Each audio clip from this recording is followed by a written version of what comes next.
నమస్తే. ప్రస్తుతం మనతో పాటు ఉన్నారు మాజీ విద్యుత్ శాఖ మంత్రి గుంటకళ్ళ జగదీష్ రెడ్డి గారు. ఆయన్ని అడిగి తాజాగా జరిగినటువంటి ఎస్ఎల్బీసీ ఘటన గురించి తెలుసుకునే ప్రయత్నం చేద్దాం.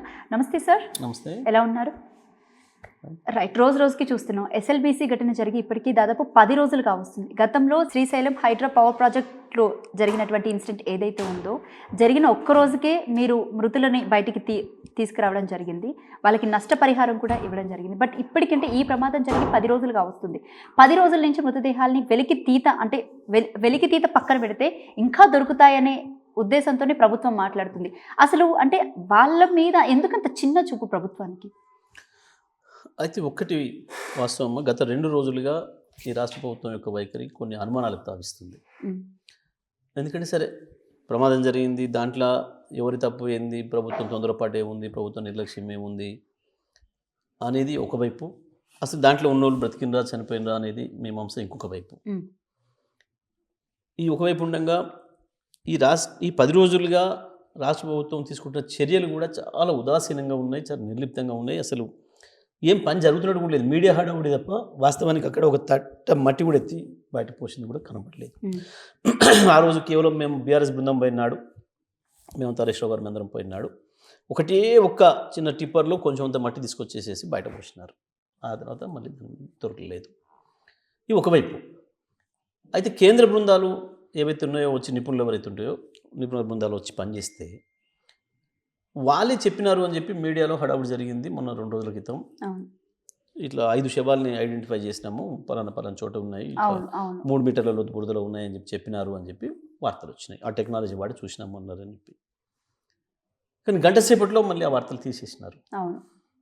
దేనికి అని అడిగితే మీడియా మిత్రులు చెప్తున్నారు, జిల్లా కలెక్టర్ ఎస్పీ పిలిచి గట్టిగా వార్నింగ్ ఇచ్చినారు, మాకు మీరు యాక్షన్ ఉంటుంది, మీరు కనుక అట్లా ప్రచారం చేస్తే చేయొద్దని ఆపినారు అని.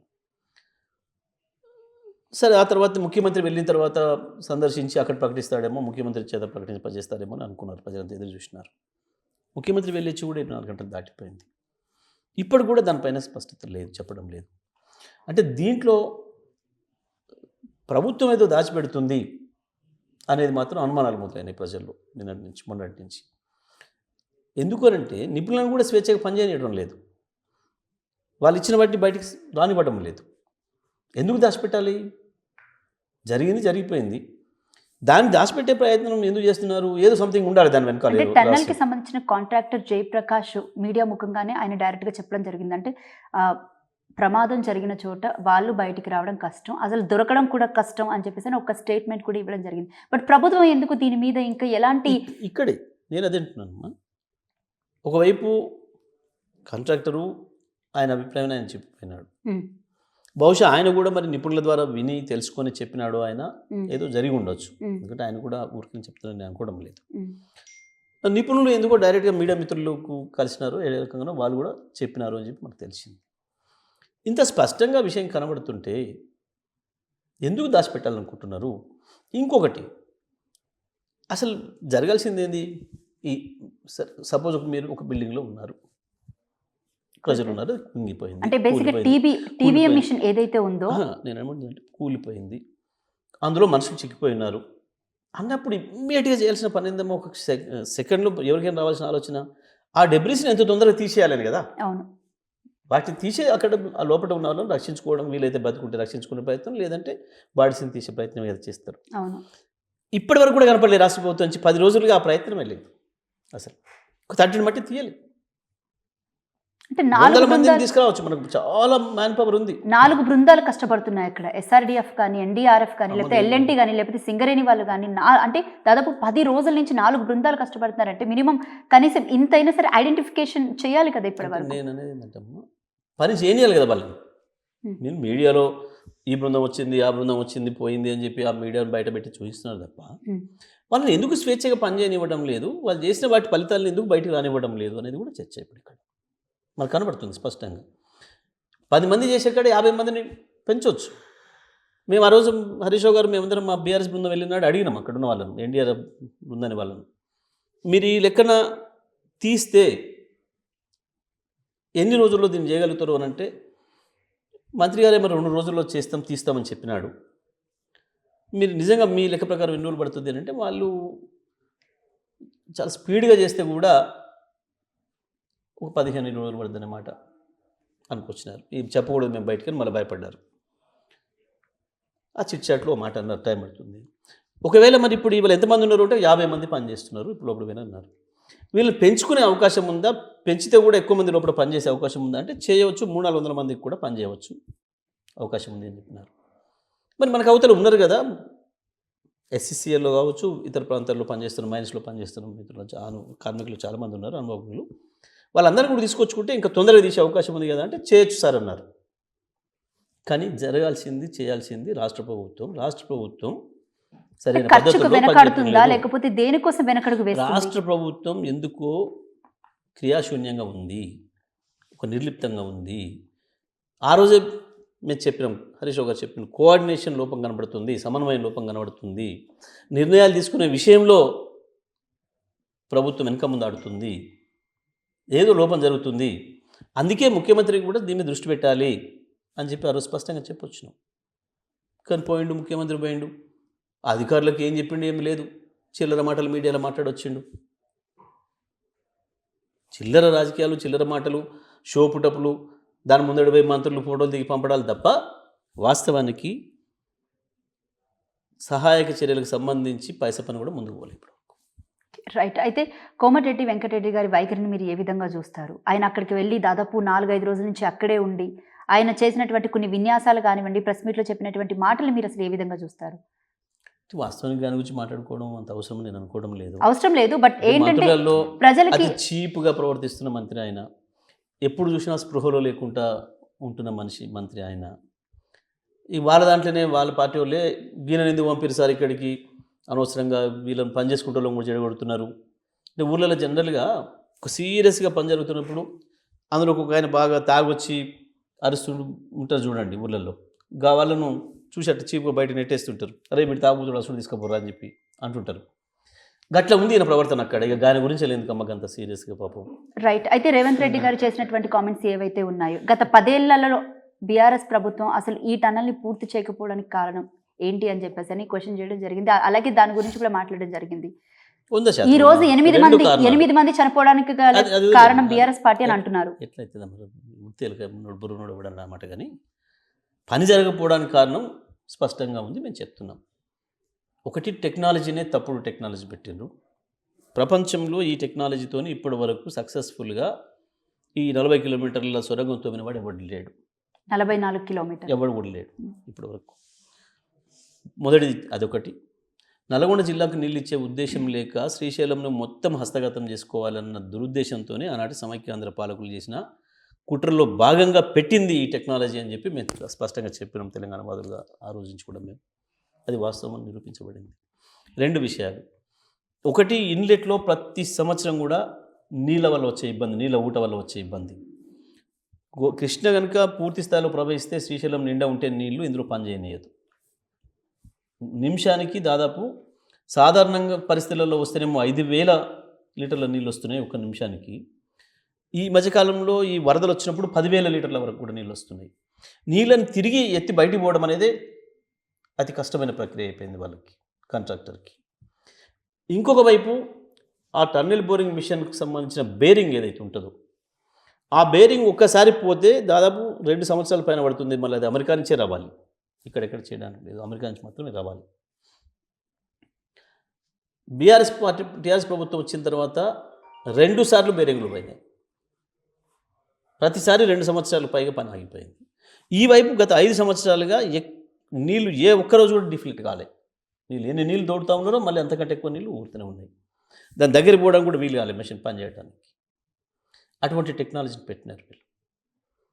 ఈ 2 కారణాల వల్ల ఆ ప్రాజెక్టు ముందుకు పోలేదు. ముందుకు పోదు అనే సంగతి వాళ్ళకు కూడా తెలుసు. దాన్ని పెట్టిందే ప్రాజెక్టు ముందుకు పోవద్దు, శ్రీశైలంలో నీళ్ళు తెలంగాణకు చుక్క కూడా పోనివ్వద్దు అన్న కుట్రతోనే పెట్టినారు ఆ రోజు. అదే జరిగింది వాళ్ళు. అది కారణం, అసలు కారణం అది. అంటే ఈసారైనా సరే, ఈ హయాంలో అయినా, కాంగ్రెస్ హయాంలో అయినా, మొదలుపెట్టిందే కాంగ్రెస్ హయాంలో, ఇప్పుడైనా సరే అది పూర్తయ్యే అవకాశం ఉంది అంటారా? మరి ఎస్ఎల్బీసీ టనల్ పూర్తి చేయాల్సిన బాధ్యత వాళ్ళ పైన ఉంది అని మాత్రం నేను అంటున్నా. పూర్తి చేయాల్సిన బాధ్యత వాళ్ళ పైన ఉంది. వచ్చిన కాంచి వాళ్ళే మాట్లాడుతున్నారు. మేము చేసేస్తాం, మేము ఏడాదిలో చేస్తాం, 2 ఏళ్లలో చేస్తామని మాట్లాడుతున్నారు. అవుద్దంటారు అసలు అది జరిగే పని అంటారా? కాదని నేను ఎందుకు చెప్తాను? కాదని నేను ఎట్లా అనగలను?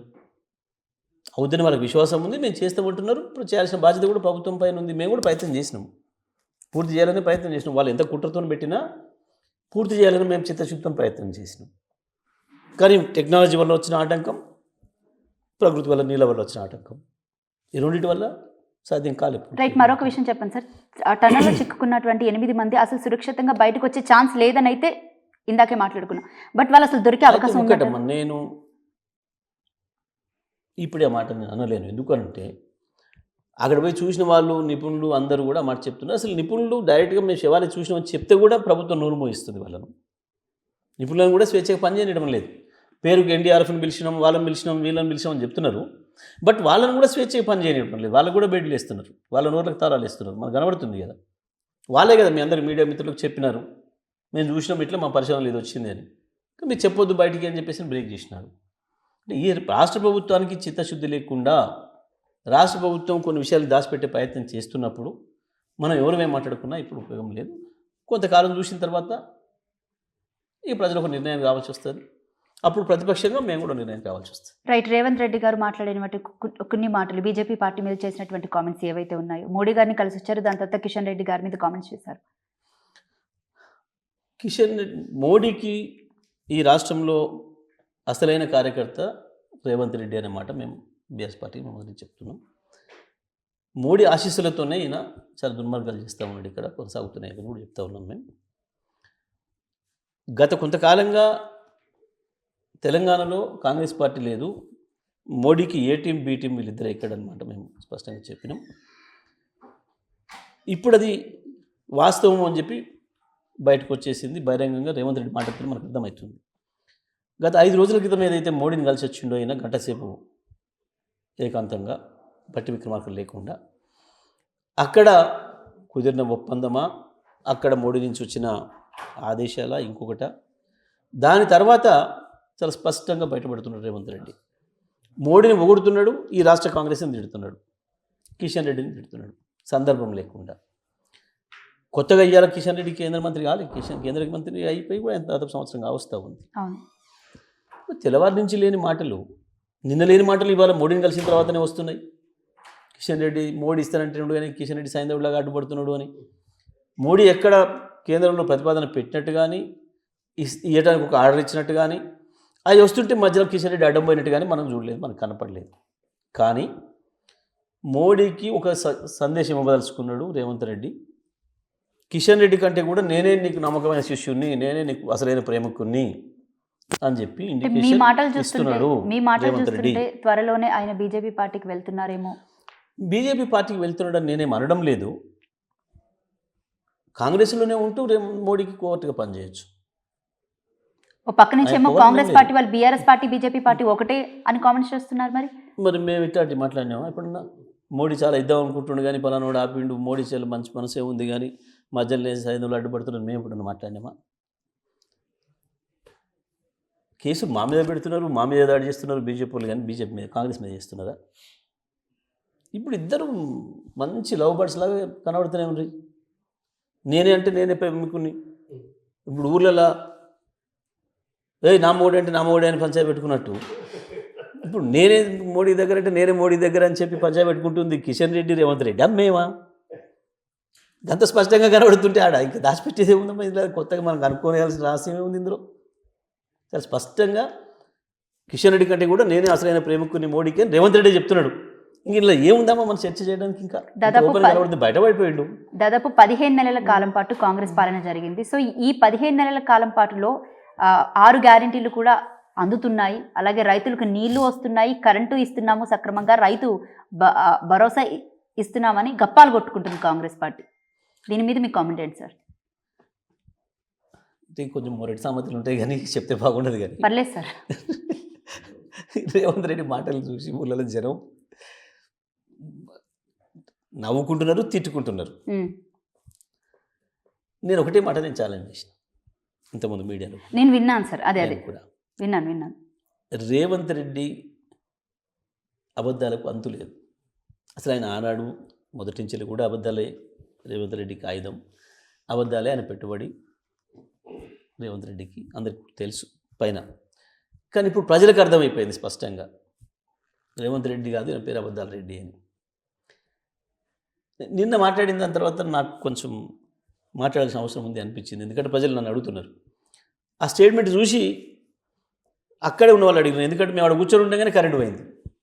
రేవంత్ రెడ్డి మాటలు వినోడుతూనే ఓ దిక్కు, అవి చూస్తుంటేనే టీవీలో కరెంటు పోయింది. మొత్తం 24 గంటల కరెంట్ ఇస్తున్నా, మొత్తం 24 గంటల మంచినీళ్ళు ఇస్తున్నా, ఎకరం ఎండిపోకుండా నీళ్ళు ఇస్తున్నా, మొత్తం రైతు బంధు ఇచ్చేసిన, రైతు భరోసా ఇచ్చేసిన అని చెప్పేసి మాట్లాడుతూ ఉన్నాడు. అవును. నేను అవన్నీ చూడగా నా చుట్టూన వాళ్ళు అన్నారు, సరే ఈయనకి అబద్ధాలు ఆడుతున్న సంగతి తెలియదా, లేకపోతే దీన్ని నమ్మవచ్చు ప్రజలు అనుకుంటున్నాడా? మేము ఇంతమంది కూర్చొని ఉంటుంది, మాకు కరెంటు రాత్రిపూట వస్తేనే లేదా, సాయంత్రం అయితే కరెంటు బంద్ అయితేనే ఉండే.